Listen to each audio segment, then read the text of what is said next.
For today's video, Mesami, isi-share ko sa inyo yung pinakaunang acrylic painting ni Kuya Teo. Tingnan nyo naman, not bad, diba? Maganda yan, tingnan nyo. Wow!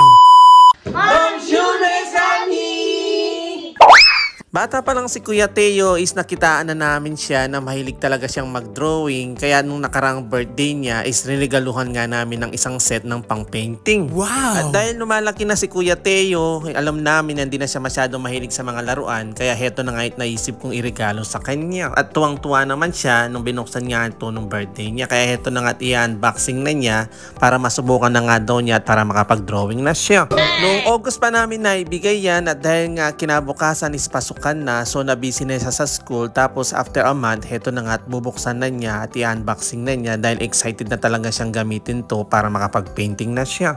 Sobrang tuwa niya, Mesami, nung nakita niya to nung birthday niya. Kaya sabi ko na nga, isbuksan na lang niya ng ibang araw. Kaya heto na nga yung pagkakataon, kaya mas lalo siyang natuwa nung nakita niya yung laman niya sa loob.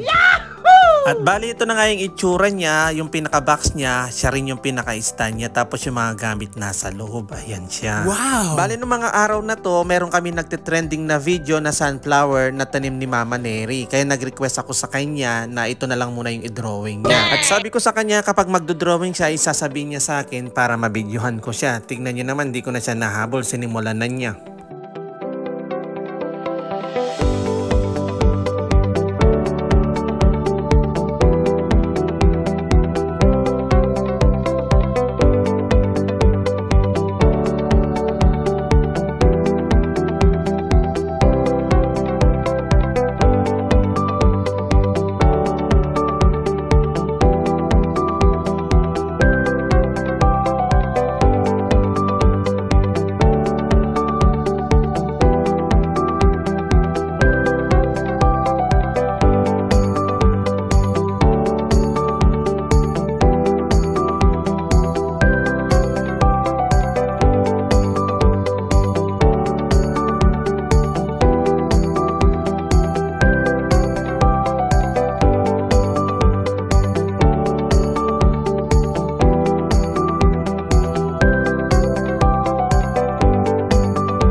And finally, Mesami, heto na nga yung pinakaunang acrylic painting ni Kuya Teo. Ayan, sinabit ko siya sa may kwarto niya para lagi niyang nakikita at marano siyang ma-inspire.